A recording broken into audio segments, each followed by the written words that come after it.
Queridos irmãos, a paz do Senhor Jesus, que alegria estarmos aqui nesta oportunidade para falarmos da última lição do segundo trimestre, lição de número 13, titulada A Batalha Espiritual e as Armas do Crente. A lição de adulto, ela envolve os obreiros, os irmãos, as irmãs, os oficiais da nossa EBD. Então, já quero pedir para você compartilhar este vídeo, convidar as pessoas para assistirem esta aula.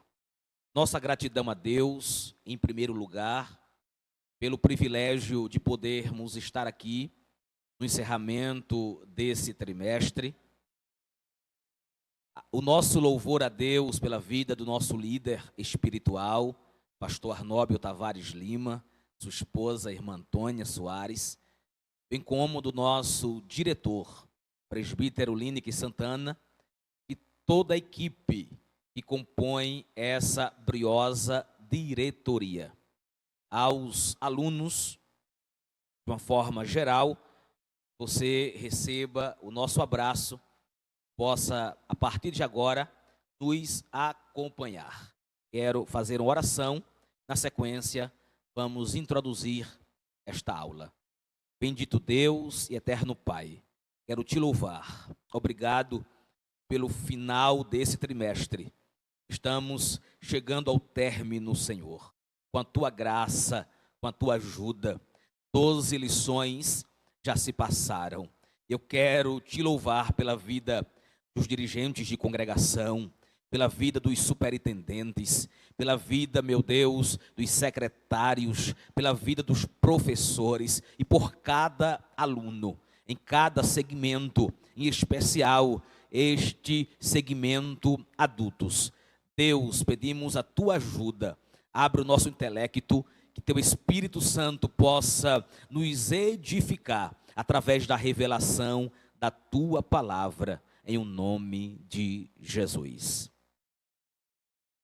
Meus irmãos, nós, como já falamos, estamos em tom de encerramento e privilegiados somos por termos chegado até aqui, enfrentando toda esta situação socioeconômica, mas a igreja, ela é sobrevivente porque está na terra como testemunha de Deus, revestida da autoridade do céu, por intermédio do Espírito Santo, estamos fazendo a nossa parte. A escola bíblica, ela vem acompanhando exatamente cada semana, de acordo com a necessidade de cada faixa etária, ensinando, incentivando, exortando a cada pessoa, de acordo com a sua classe, de acordo com o seu segmento, a aprender, a crescer, não só na graça, mas também no conhecimento. Para que possamos ter uma compreensão desta última lição, vamos tentar recapitular algo que nós já aprendemos no decorrer do trimestre. É bom lembrarmos que nós temos por objetivo dessa última lição mostrar que o uso da armadura de Deus assegura a vitória no campo da batalha espiritual. Isso é um objetivo geral que nós temos desta lição. Mas, em objetivos específicos, nós temos 3. Esses objetivos, eles permeiam toda a lição. É o que nós devemos atingir em cada tópico. Em primeira instância, demonstrar qual deve ser o preparo espiritual do crente para a batalha. Em segundo lugar, apresentar o campo da batalha espiritual. Em terceiro e último lugar, o que corresponde ao terceiro tópico, saber quais são as armas espirituais indispensáveis ao crente. Dentro de um panorama bíblico, à guisa de introdução, precisamos saber que nós estamos estudando a carta aos Efésios. O tema geral do trimestre foi exatamente a igreja eleita, redimida pelo sangue de Cristo, selada com o Espírito Santo da promessa. Estudamos de forma paulatina cada capítulo, cada parte principal desta epístola. E a carta aos Efésios é Cristo e sua igreja como tema geral. Paulo, na sua terceira viagem missionária, quando sai da cidade de Corinto, ele vai para Éfeso, onde fica por 3 anos. Éfeso, uma cidade com mais de 300 mil habitantes, cidade estratégica, era o corredor do mundo, porque havia também nela uma das 7 maravilhas do mundo antigo, o templo da deusa Diana, como também um palácio de mármore bordejado de ouro. Caravanas vinham do mundo inteiro para visitar este lugar. A cidade era uma grande metrópole. O comércio era aquecido, dada a grande movimentação. Porém, Éfeso era uma cidade idólatra, uma cidade marcada pela feitiçaria. O evangelho pregado por Paulo naquela cidade vem exatamente para transformar a vida das pessoas, colapsando a magia negra e o ocultismo.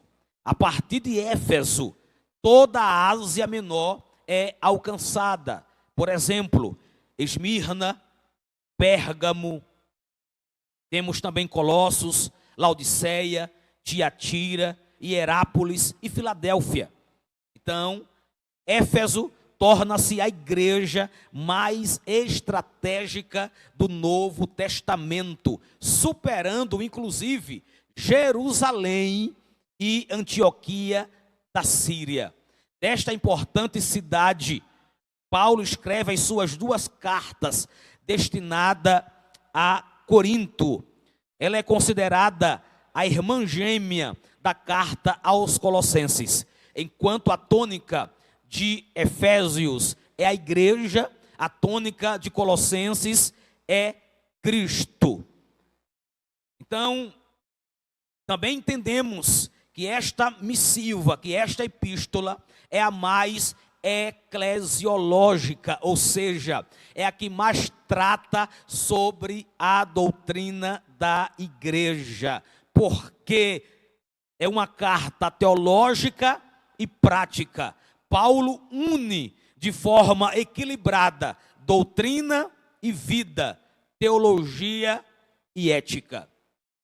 Então, queridos, quando Paulo de Corinto passa em Éfeso e deixa Áquila e Priscila, e dali vai para Jerusalém e retorna à sua base missionária em Antioquia da Síria, de forma oportuna, ele parte dessa cidade de Corinto para a sua terceira viagem, como já frisamos. E ele vai atravessar os territórios da Galácia e da Frígia, vai confirmar todos os discípulos. E quando já empreende-se na sua terceira viagem missionária, Paulo vai se fixar em Éfeso. E ali vai passar 3 anos ensinando a judeus, como também aos gentios, a gregos. Em Éfeso, Paulo vai enfrentar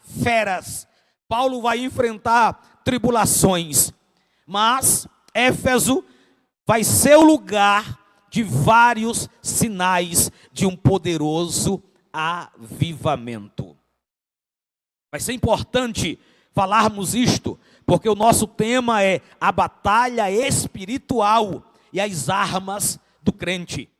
Paulo vai se fixar em Éfeso e ali vai ensinar tanto a judeus como a gregos. Em Éfeso, Paulo enfrentou feras e tribulações. Éfeso, a partir da mensagem pregada do verdadeiro evangelho genuíno, vai ser o lugar de vários sinais de um poderoso avivamento. Eles vão receber um derramamento do Espírito. Os que estão distantes vão ouvir a palavra de Deus. Os cativos vão ser libertos. Os crentes vão confessar e denunciar suas obras. Os laços do ocultismo vão ser rompidos. E a palavra de Deus vai crescer e prevalecer poderosamente. Aprendamos um detalhe: sempre que a obra de Deus avança, o diabo contra-ataca. E é por esta razão que a batalha espiritual e as armas espirituais deve nortear a vida do crente. É de nossa responsabilidade nos revestir dessa armadura poderosa. Pois, queridos irmãos, nós não devemos nunca subestimar o nosso adversário, a saber, o diabo, como também não devemos enaltecer a sua força. Não. Sabemos que anjos enviados por Deus trabalham para guerrear, são ministradores, trabalham em prol da igreja e da sua obra, enquanto demônios também chefiados por Satanás, com a missão de matar, roubar e destruir, são colocados para, nesta batalha, travarem luta contra a igreja, contra os crentes. Então, o primeiro ponto da nossa lição é o preparo espiritual do crente para a batalha. Como devemos nos preparar? Devemos nos preparar sendo fortalecidos no poder do Senhor. Essa expressão, fortalecei-vos no Senhor, vai indicar que nós não temos poder em nós mesmos, de maneira alguma. Isso só será conferido por Deus, mediante o Espírito Santo. Precisamos estar fortalecidos por meio da renovação da mente, por meio da vida em santidade, por meio de ser cheio do Espírito. Também nos preparamos espiritualmente para a batalha, estando vigilantes e também em oração e súplica. Paulo vai enfatizar a necessidade que norteia a vida cristã, que vai ser permeada exatamente por uma vida de oração. Não é possível entrar no combate, aleluia, e entrarmos em uma batalha sem a cobertura desta tão preciosa arma espiritual. Nosso segundo ponto é conhecendo o campo da batalha espiritual. Queridos, precisamos saber que o diabo, com as suas ciladas, é astuto. O diabo vai articular armadilhas. E o reino das trevas, de forma perseverante, vai sempre querer atacar. O líder deste reino, que é o próprio diabo, ele vem com a finalidade de acusar, de caluniar. Ele é tomado de uma fúria e por meio do espírito do erro, ele prepara laços na intenção de destruir a igreja de Cristo.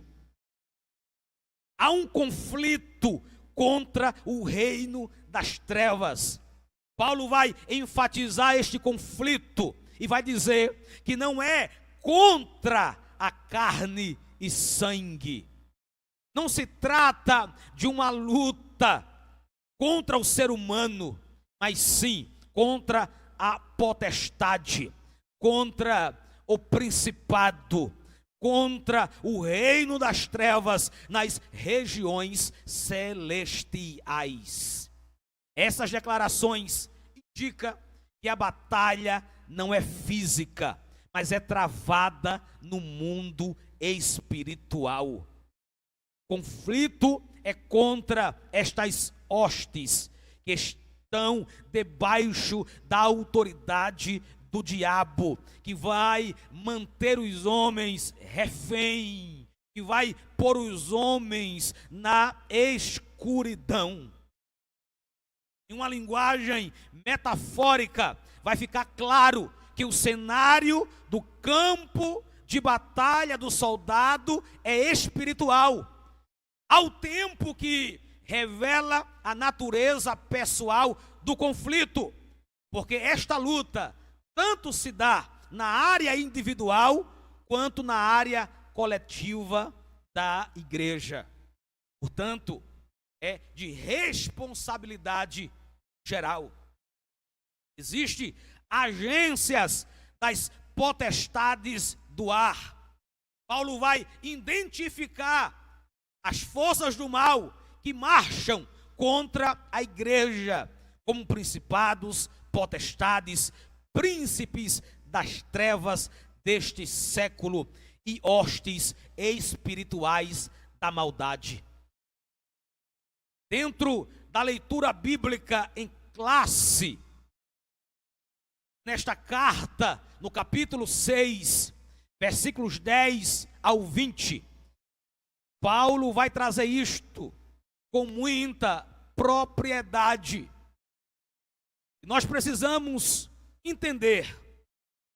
Os nossos inimigos, eu disse que nós não devemos subestimá-los, nem devemos também enaltecer seu poder, de maneira alguma.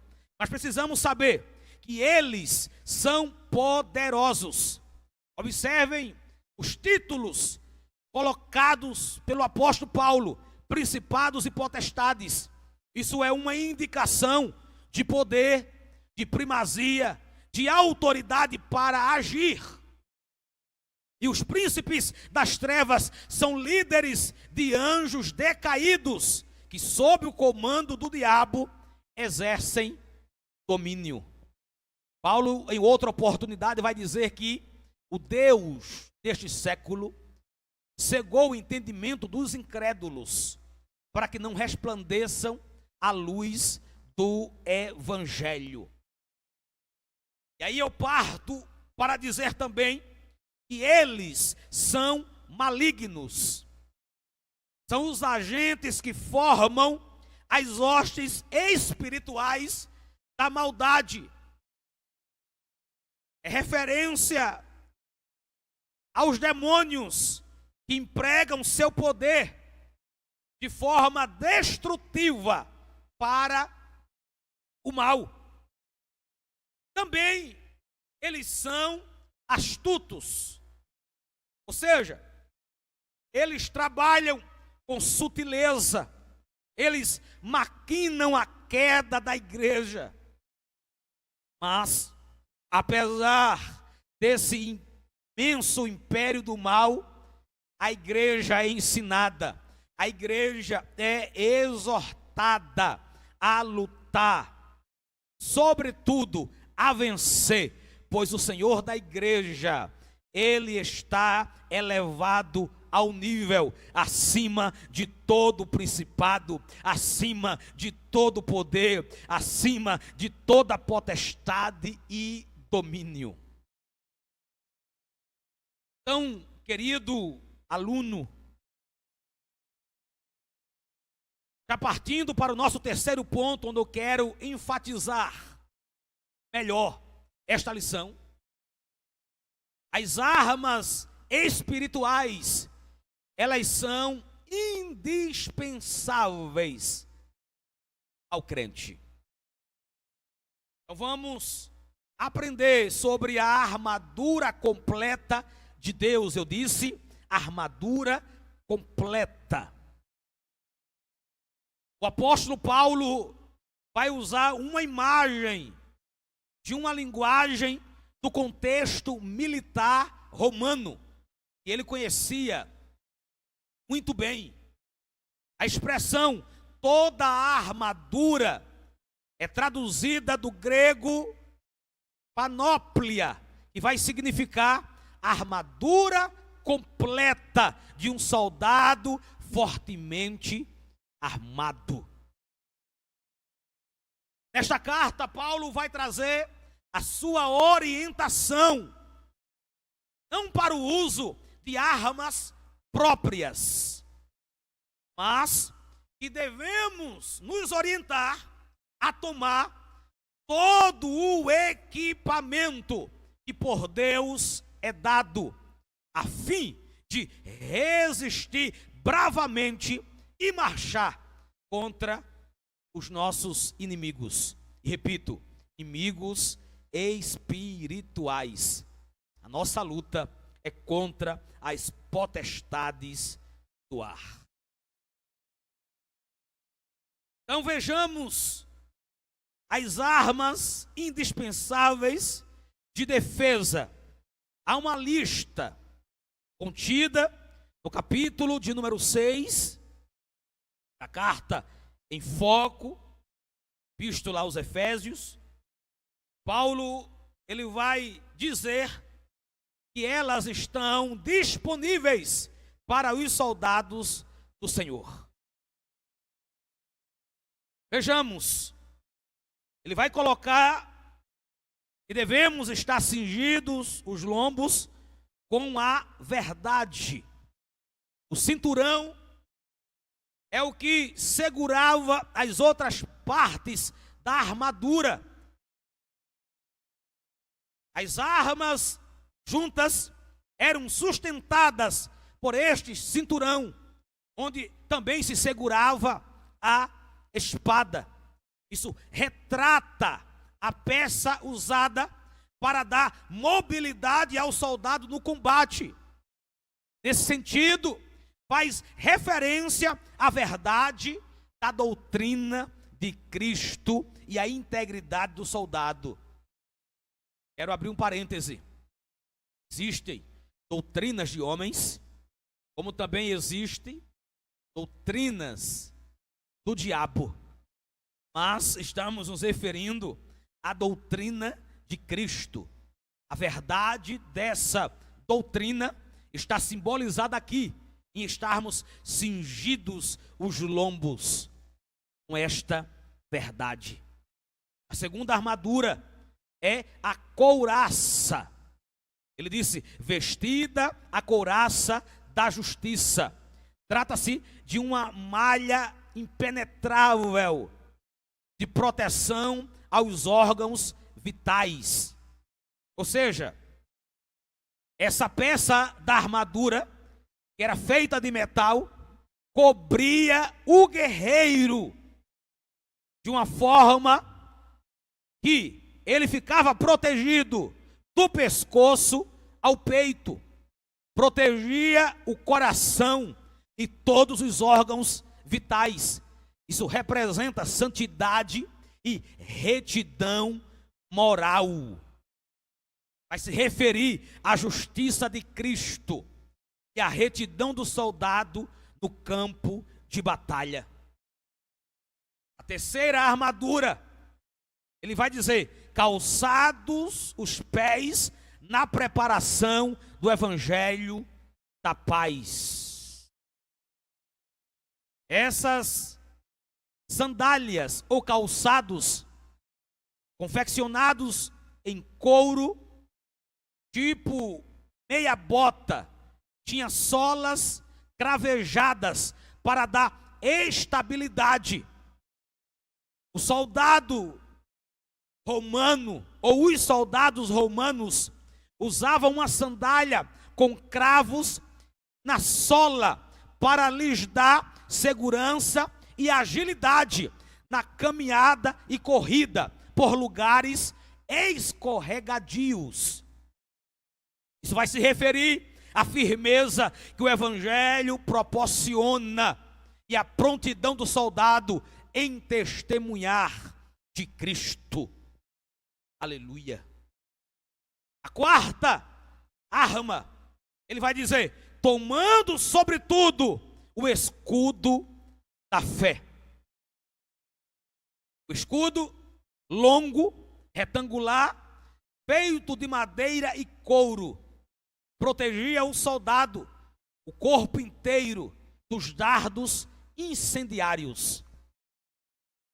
Vejam só, esse escudo media 1,60 m de altura por 70 centímetros de largura. Protegia o corpo do soldado, como já disse, feito de madeira e coberto por um couro curtido. Quando os soldados lutavam, eles ficavam emparelhados, formavam como que uma parede contra o adversário. Os dardos incendiários, ou os dardos de fogo, eram flechas untadas com breu e com outro material inflamável, e eram acesas imediatamente para ser ateadas contra os soldados, contra o adversário. Esses dardos inflamados que Paulo diz que é do maligno, não só feriam, como também queimavam e incendiavam. Mas a nossa fé deve ser inabalável. Por isso, o escudo. Glória a Deus. Isso vai nos deter das calúnias, das dúvidas, das rebeliões disparadas pelo diabo. A nossa fé em Deus não deve ser abalada por nenhuma artimanha do nosso inimigo. A próxima armadura é o capacete da salvação. Era pesado, resistente, e era fabricado de bronze ou ferro e servia para proteção da cabeça. Esse capacete fala de uma mente controlada por Deus. Temos que dar valor, queridos, à mente, à razão, ao conhecimento. Sabe por quê? Paulo vai dizer assim aos romanos: rogo-vos, pois irmãos, pela compaixão de Deus, que apresenteis os vossos corpos em sacrifício vivo, santo e agradável a Deus, que é o vosso culto racional. E não vos conformeis com este mundo, mas transformai-vos pela renovação do vosso entendimento. Isso fala de renovação da nossa mente. Isso vai se referir à certeza da salvação que nós já recebemos de Cristo e a convicção da plena salvação no último dia, quando a trombeta tocar, Cristo raiar nas nuvens Os que morreram em Cristo vão ressuscitar e depois nós, os vivos, seremos transformados. Por último, a imprescindível arma ofensiva. Paulo vai falar sobre a espada do Espírito. A única arma disponível que serve tanto para defesa quanto para o ataque. Quem não lembra de Jesus sendo tentado pelo diabo no deserto? Ele vai se utilizar das Escrituras para defender-se do diabo, mas também vai usar esta mesma arma para atacar o diabo. O termo etimológico, o original grego é machaira, e vai ser identificada como espada curta. Isso significa que o combate ele é pessoal, que o enfrentamento ele é diário e vai acontecer corpo a corpo. Essa arma de ataque, precisamos, queridos, conhecê-la. E conhecê-la é conhecer a palavra. A Bíblia ou nos afasta do pecado, ou o pecado nos afasta da Bíblia. E quando nos afastamos da Bíblia, ficamos presas fáceis para o diabo. A espada do Espírito, ela é identificada como sendo a palavra de Deus, inspirada e penetrante. O escritor aos Hebreus que disse no capítulo 4, e versículo 12, que a palavra de Deus ela é viva e eficaz, é mais penetrante do que espada alguma de 2 gumes, penetra até a divisão da alma do espírito, juntas e medula, e é apta para discernir os pensamentos e a intenção do coração. Então, a arma que estamos falando é a Bíblia, é as Escrituras, é a veracidade desta palavra. É aquilo que Jesus disse no Evangelho de João, capítulo 17 e versículo 17, quando, orando pelos discípulos, disse: Pai, não quero que os tires do mundo, mas que os livre do mal. Santifica-os na verdade, a tua palavra é a verdade. Então ela deve ser usada tanto para resistir às ciladas do diabo, quanto para derrubar as fortalezas de Satanás. Já em tom de conclusão, preciso dizer que a vitória garantida da Igreja de Cristo contra as forças do mal vai estar exatamente na soberania de Deus, na grandeza do seu poder, pela qual nos fortalece, como disse o apóstolo: fortalecei-vos no Senhor e na força do seu poder. Os ardis de Satanás não podem ser subestimados, porém, o reino das trevas também não deve amedrontar o cristão. Você não pode ter medo do diabo. A Escritura, a Bíblia, a palavra vai nos convocar a combater, a enfrentar e a vencer as potestades do ar, quando nós estivermos revestidos com toda a armadura de Deus. Que Deus em Cristo nos abençoe de forma poderosa. e possamos ser perseverantes na oração, na vigilância e tomar, sobretudo, esta armadura de Deus completa. Essa armadura só é suficiente em Deus. E em Deus nós somos capacitados para enfrentar todo e qualquer inimigo. As astutas ciladas do diabo são resistidas firmemente quando nós, imbuídos desta responsabilidade, enfrentar de forma cisa, forma firme, forma veemente. A vitória estará garantida contra as forças do mal.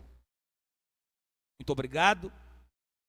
Espero que você tenha sido enriquecido com a reflexão desta temática sobre as armas do crente, sobre a batalha espiritual.